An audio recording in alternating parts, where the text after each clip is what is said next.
चुनावी नतीजे सामने कैसे आएंगे ये तो आपने जान लिया है इस रिपोर्ट के जरिए। नमस्कार, आपके साथ मैं हूं चित्रा त्रिपाठी। आप देख रहे हैं इंडिया न्यूज। जनादेश 2014 में आपका स्वागत है। अब से तकरीबन ठीक 2 घंटे के बाद पहला रुझान सामने आ जाएगा और माना यही जा रहा है कि जैसे जैसे दिन चढ़ता हुआ चला जाएगा तस्वीर साफ हो जाएगी कि देश का अगला प्रधानमंत्री कौन होगा।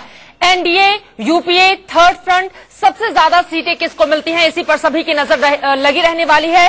सबसे तेज और सबसे सटीक नतीजों को जानने के लिए आप लगातार बने रहिए हमारे साथ। इस वक्त 3 खास मेहमान हमारे साथ जुड़ चुके हैं स्टूडियो में, उनका परिचय आपसे करवा देती हूं।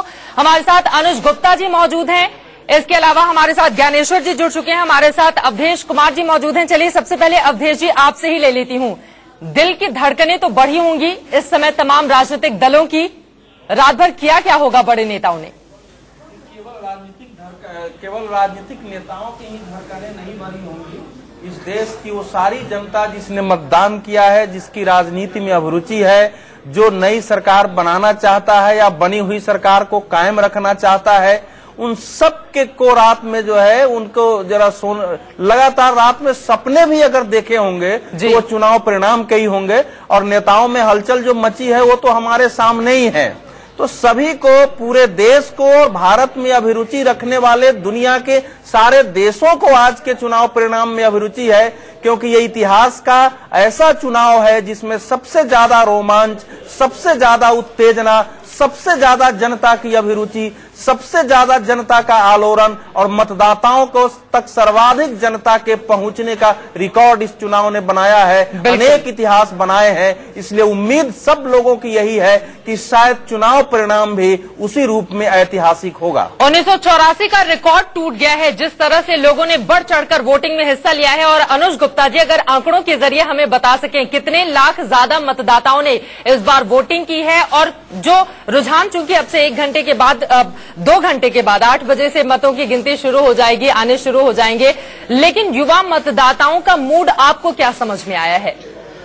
चित्रा जी, जब मैं आपके स्टूडियो आ रहा था तो मेरे कार के सामने उगता हुआ सूरज मुझे दिख रहा था जी। वो उगता हुआ सूरज वो मुझे आज के दिन की इसलिए याद दिला रहा था क्योंकि हिंदुस्तान अपने लिए एक नया सूरज उगता हुआ देखना चाहता है, एक नई उमंग और नई इच्छाओं के साथ उठना चाहता है आज।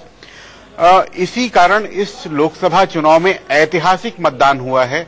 पिछले लोकसभा चुनाव में 71 करोड़ वोटरों में से 58% मतलब लगभग 41 करोड़ 70 लाख वोटरों ने वोट डाले थे, और इस बार 12 करोड़ से अधिक नए वोटर बन रहे थे वोटर लिस्ट में, लेकिन उससे अधिक कम से कम 13.5 करोड़ नए मतदाताओं ने, यानी जिन्होंने पिछले बार वोट नहीं डाला था वैसे लोगों ने इस बार वोट डाला है, जिसके कारण 54 से 55 करोड़ वोट इस बार पड़े हैं। ये ऐतिहासिक है। दुनिया के किसी भी चुनाव में इतने वोट पहले कभी नहीं पड़े हैं। हिंदुस्तान ने न केवल अपना रिकॉर्ड तोड़ा है बल्कि दुनिया का रिकॉर्ड तोड़ा हुआ है, और मुझे लगता है कि इस टूटे हुए रिकॉर्ड से एक नया रिकॉर्ड निकलना होगा। एक ऐसी सरकार जो जनता की आकांक्षाओं पर खरी उतरने वाली हो, या जनता ने अपने मन को ध्यान में रखते हुए, देखिए इतना भारी मतदान मुझे लगता है कि दिमाग से नहीं दिल से लोगों ने इस बार वोट किया है, और देखना होगा कि उसके अंदर से चेहरा कौन सा निकलता है। बिल्कुल, और आपके हाथ में मैं ग्लास देख पा रही हूँ। मुझे याद है दिल्ली के श्रीराम कॉलेज में जब आए थे नरेंद्र मोदी, उन्होंने कहा था कि ये आधा ग्लास खाली नहीं बल्कि भरा है, और मैं इस रूप में देखता हूँ नरेंद्र मोदी के लिए क्या आज पूरा ग्लास भरा रहेगा? सभी की निगाहें इस बात पर टिकी हुई हैं, लेकिन ज्ञानेश्वर जी आपसे कुछ जोड़ना चाह रहे थे, आपने कहा क्या नरेंद्र मोदी के लिए गिलास पूरा भरा रहेगा? जी देखिए, गिलास तो ऐसे ही रहेगा। अब ये 273-72 का आंकड़ा जो है वो मिलेगा, यानी वो 543 में से पूरा भरा हुआ 543 तो नहीं मिलने वाला है जी। तो 273 का आंकड़ा भी यदि मिलता है वो बहुत बड़ी उपलब्धि होने वाली होगी, क्योंकि पिछले 25 सालों में किसी एक नेता ने अपने गठबंधन को अपने बलबूते इतनी सीटें नहीं दिलाई हैं। चित्रा, जब नरेंद्र मोदी ने वो गिलास दिखाए थे तो उन्होंने कहा था कि लोग कहेंगे कि ये आधा भरा हुआ है।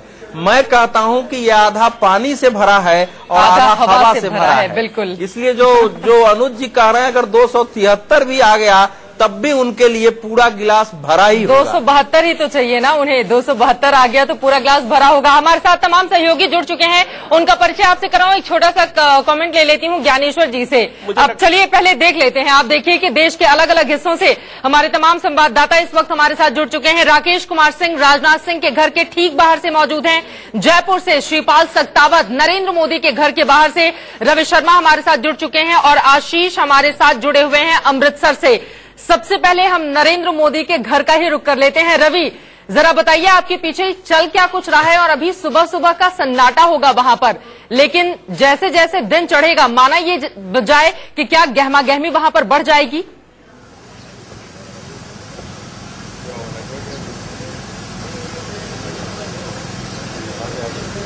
जाहिर तौर पर मेरे ठीक पीछे जो आप देख रहे हैं ये घर नरेंद्र मोदी का सरकारी आवास है। यहीं पर नरेंद्र मोदी रहते हैं। जो हमें सूत्रों से पता चला उसके मुताबिक अब से करीब 1 घंटा पहले नरेंद्र मोदी जागे थे। इनका रूटीन है, करीब 5 बजे वो रोजाना जागते हैं। उसके बाद उन्होंने वॉक किया है और फिलहाल वो योगा कर रहे हैं, ऐसा हमको अंदर से पता चला है। दिखाने की कोशिश यही है कि पूरी तरह से सामान्य दिन है और कुछ भी इसमें नया नहीं है, लेकिन जो बेचैनी है उनके मन की वो समझी जा सकती है। रात भी वो 12 बजे के करीब सोए थे और उसके बाद से ही लगातार यहाँ पर हमने उम्मीद लगाई थी कि सुबह यहाँ पर जो है कार्यकर्ता नजर आएंगे, जश्न का माहौल नजर आएगा। लेकिन संघ की चेतावनी को शायद नरेंद्र मोदी ने अच्छे से अपने समर्थकों को समझा दिया है कि ज्यादा खुशफहमी में रहने की जरूरत नहीं है, पहले आंकड़े आ जाएं, उसके बाद ही उनका जो दिन का कार्यक्रम है वो शुरू होगा, जिसके मुताबिक वो 12 बजे स्थानीय बीजेपी दफ्तर जाएंगे। उसके बाद में बड़ोदरा की वो सीट जहां से वो चुनाव लड़ रहे हैं वहां पर 4 बजे के करीब पहुंचेंगे और शाम को 6 बजे के करीब उन्हें अहमदाबाद आना, जहां पर भी उनका एक रोड शो है। ये बात तो तय है कि नरेंद्र मोदी को रात में नींद नहीं आई होगी, जिस तरह से सब कुछ उनका दांव पर लगा हुआ है और एग्जिट पोल हालांकि उनके फेवर में जा रहे हैं। लेकिन आपसे हम राजनाथ सिंह के घर के बाहर से ठीक आप मौजूद हैं, जरा बताइए अंदर से किस तरह की खबरें मिली हैं, दिल की धड़कनें राजनाथ सिंह की कितनी बढ़ी हुई हैं और फिलहाल क्या कुछ चल रहा है वहां पर। राकेश, देखिए चित्रा, मैं राजनाथ सिंह के घर के बाहर खड़ा हूं और राजनाथ सिंह बीजेपी के अध्यक्ष है जिनकी अगुवाई में चुनाव लड़ा जा रहा है। हम दिखाना चाहेंगे कि यहाँ पर देख सकते हैं कि पुलिसकर्मी यहाँ पर मौजूद हैं, लेकिन देर रात तक राजनाथ सिंह अपने सहयोगियों के साथ बातचीत करते रहे और करीब 4:45 बजे वो जगे हैं और उसके बाद उन्होंने चहलकदमी किया है और उसके बाद अब चाय की चुस्की ले रहे हैं।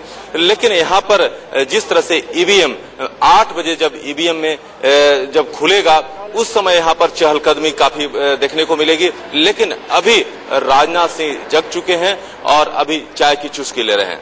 चाय की चुस्की ले रहे हैं, जग चुके हैं, लेकिन सबसे बड़ा सवाल यही, जब वो बाहर आएंगे तो जरा पूछेगा रात में नींद आई क्या। श्रीपाल सक्तावत का हम रुख कर लेते हैं, जयपुर से हमारे साथ जुड़े हुए हैं। श्रीपाल, आप बताइए वहां पर क्या तैयारी की गई है, चूंकि वोटों की गिनती में तकरीबन 2 घंटे बचे हुए हैं। किस तरह का नजारा आपने देखा सुबह सुबह वहां?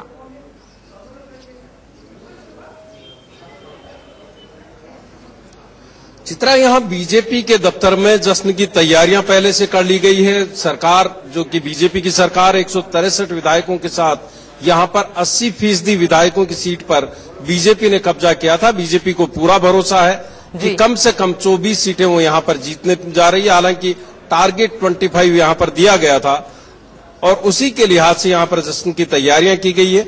देखना है कि जो विधानसभा चुनाव के दौरान जो जनमत जुटाया था बीजेपी ने, उसको बरकरार रख पाती है या उससे आगे बढ़त ले पाती है। हालांकि 2009 में हमने देखा था सिर्फ 4 सीटें ही मिली थी बीजेपी को, लेकिन इस बार वो 24 जीतने का दावा कर रही है। सीधे हम अमृतसर का रुख कर लेते हैं, वहां से आशीष हमारे साथ जुड़े हुए हैं। और आशीष, सबसे ज्यादा दिलचस्प मुकाबला अगर कहीं देखने को मिल रहा है तो वो है अमृतसर। फिलहाल आज सुबह सुबह आपने क्या कुछ देखा और मतों की जो गिनती शुरू होने वाली है उसकी तैयारियां वहां पर क्या नजर आ रही हैं? देखिए चित्रा, जाहिर तौर पे यहाँ मुकाबला दिलचस्प है, क्योंकि मुकाबला यहाँ महज चुनाव जीतने को लेकर नहीं है, यहाँ मुकाबला अपनी साख को बचाने का है। एक तरफ कैप्टन अमरिंदर सिंह है जो पंजाब के पूर्व मुख्यमंत्री भी रह चुके हैं, तो दूसरी तरफ नेता राज्यसभा विपक्ष अरुण जेटली हैं। इस समय हम ठीक हॉलीडे इन के बाहर खड़े हैं, आप देख सकते हैं सिक्योरिटी बढ़ा दी गई है।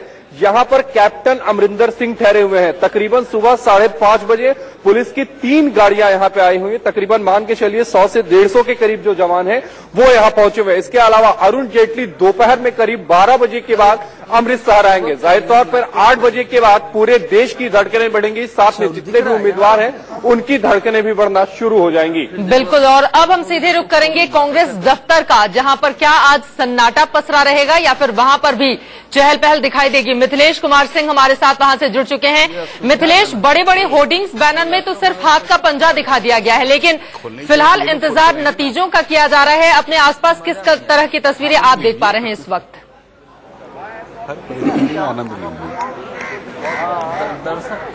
चित्रा, कांग्रेस के युवराज का भविष्य दांव पर लगा हुआ है। जाहिर है कांग्रेस पार्टी ने इंतजाम किया है कि कांग्रेस मुख्यालय में कम से कम चहल पहल हो। 40 प्रवक्ताओं की फौज को उतार दिया गया। आपको दिखाता हूं कांग्रेस मुख्यालय में इस तरह का इंतजाम पहले कभी नहीं रहा। आप देख पा रही होंगी सामने से टेंट लगाए गए हैं। मीडिया कर्मियों की आवभगत पूरी हो रही है ताकि इस बार कम से कम कांग्रेस मुख्यालय में चहल पहल देश के लोगों तक पहुंच सके। यही वजह है कि इस बार खास इंतजाम किए गए हैं। और कुल मिलाकर आप कहें तो कांग्रेस पार्टी का पूरा दारोमदार इस बात पर है कि 200 का आंकड़ा एनडीए पार नहीं कर सके। इसके बाद क्षत्रिय छत्रपों से बातचीत होगी। कांग्रेस अध्यक्ष सोनिया गांधी के फरमान के बाद, उनके हौसला अफजाई के बाद कांग्रेसी जुट गए हैं कि कम से कम कांग्रेस 24 अक्टूबर रोड पर चहल पहल बनी रहे। चलिए मिथिलेश, दोबारा आपका हम रुख करेंगे। देश के अलग अलग हिस्सों से तमाम हमारे सहयोगी जुड़े हुए हैं, दोबारा से उनका हम रुख करेंगे। आप देख भी पा रहे हैं, और इसके अलावा हमारे तमाम और संवाददाता जुड़ेंगे जिनका हम रुख करेंगे और आपको बताएंगे नेताओं का मिजाज, रात भर नींद आई क्या, दिन की शुरुआत कैसे हो रही है और क्या तैयारियां हैं इस वक्त तमाम राजनीतिक दलों के दफ्तरों में जश्न मनाने की, या फिर इसके आगे कहने की जरूरत नहीं है। फिलहाल हम आपको दिखाने जा रहे हैं इंडिया न्यूज ने क्या तैयारियां कर रखी हैं आपको आंकड़े दिखाने के लिए। सबसे तेज, सबसे सटीक नतीजे जानने के लिए आप अपनी टीवी स्क्रीन देख पा रहे हैं। 543 सीटों में से 8 बजे से रुझान आना शुरू हो जाएगा। बीजेपी कांग्रेस सदस्य को कितनी सीटें जा रही हैं ये हम आपको दिखाएंगे ऊपर। हरियाणा और गोवा यानी कि एक एक राज्यों के नतीजे नीचे, और साथ ही बड़े राज्यों के नतीजे हम आपको दिखाएंगे आपकी स्क्रीन के बाईं तरफ में। तो ये होगा जनादेश 2014 और उसकी तैयारियां हमने इस रूप में की हुई हैं। शाम 5 बजे तक सभी नतीजे आ जाने की उम्मीद की जा रही है, और इसी वजह से ज्ञानेश्वर जी आपसे मेरा ये सवाल है, चूंकि आप लोग लगातार बड़े बड़े नेताओं के संपर्क में भी रहते हैं, जरा ये बताइए जो बीती रात है वो नेताओं की कैसे गुजरती होगी जब सुबह रिजल्ट आने का दिन हो? तो चित्रा जी, मुझे लगता है कि सिर्फ नेताओं की ही रात नहीं, पूरा देश कल रात नहीं सोया होगा। भारत का हर संवेदनशील नागरिक आज के फैसले को जानना चाहता है, और पिछले 24 घंटों में मैंने कई लोगों से बातचीत की। इस चुनाव बहुत तीखा चुनाव हुआ, व्यक्ति केंद्रित चुनाव था। यह भी देखा जाना है कि व्यक्ति केंद्रित चुनाव को देश ने कितना कबूल किया।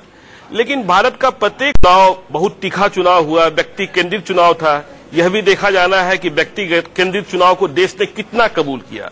लेकिन भारत का प्रत्येक संवेदनशील नागरिक इस तीखे चुनाव अभियान के बावजूद अब यह चाहता है कि देश को एक स्थिर सरकार मिले, एक मजबूत सरकार मिले जो निर्णय लेने की क्षमता रखती हो। खिचड़ी सरकार से देश बचना चाहता है, और मुझे लगता है कि आज जब रुझान आने शुरू होंगे जो बाद में फैसले में परिणत होंगे, देश के लिए एक नया कल, बेहतर कल, जहां आप निर्णय लेने की स्थिति में होंगे, देश आगे बढ़ने की स्थिति में होगा। देश पर जो महंगाई का संकट है, आतंक का संकट है, भ्रष्टाचार का संकट है, उससे मुक्ति पाने की दिशा में मुझे लगता है कि आज का यह सवेरा लेकर आया है, और आगे शाम जब आएगा तो नतीजे तो साफ होंगे। और मुझे लगता है कि आज के फैसले से पूरे भारत को उम्मीद है कि एक मजबूत राष्ट्र देश को मिलेगा। बिल्कुल, काफी महत्वपूर्ण बातें आपने बताई। एक बार फिर से दर्शकों को हम बता देते हैं इंडिया न्यूज ने क्या तैयारियां कर रखी हैं। आप अपनी टीवी स्क्रीन को गौर से देखें। जो टॉप बैंड आप देख पा रहे हैं हमारा, उसमें नेशनल टैली हम दिखाएंगे, यानी कि बड़ी पार्टियों को कितनी सीटें रुझान या फिर नतीजों के जरिए मिल रहे हैं। स्क्रीन के अगर आप बाईं तरफ आएंगे तो उसमें हम देश के 5 बड़े राज्य, जिनमें से उत्तर प्रदेश के 80, बिहार, दिल्ली, चूंकि 7 ही सीटें हैं लेकिन सभी की निगाहें टिकी रहती हैं कि आखिर यहां का मिजाज क्या कहता है। पश्चिम बंगाल और महाराष्ट्र की 48 सीटों के बारे में आपको जानकारी देंगे। दाहिनी तरफ जो इस वक्त जनादेश 2014 आप देख रहे हैं, उसमें हम आपको जितनी भी बड़ी खबरें आज दिन भर की रहेंगी उसके बारे में जानकारी देंगे। और सबसे नीचे जो आप लोअर बैंड में देख रहे हैं उसमें हम आपको बाकी राज्यों के बारे में बताएंगे कि कौन है आगे, कौन है पीछे, और इसके अलावा जितने भी वीवीआईपी कैंडिडेट हैं उनमें से कौन जीता, कौन हारा, कौन चल रहा है आगे, इसके बारे में भी आप तक जानकारी हम पहुंचाते रहेंगे। फिलहाल एक बार फिर से अपने सहयोगियों का रुख कर लेते हैं, चूंकि अलग अलग हिस्सों से हमारे साथ लगातार वो बने हुए हैं। और एक बार फिर से राकेश, आपका ही रुख करते हुए, चूंकि दिल्ली में आप मौजूद हैं, ये बताइए, माना ये जा रहा है क्या कि सुबह कुछ बड़े नेता भी राजनाथ सिंह के घर पर पहुंच सकते हैं और फिलहाल वहां पर भी तैयारियां की गई हैं कि घर बैठकर नतीजों को समझा जा सके और उसके बाद दिन भर की जो गहमागहमी होगी, जो एग्जिट पोल दिखा रहा है, उसके हिसाब से अपने कदम आगे बढ़ाएगी बीजेपी?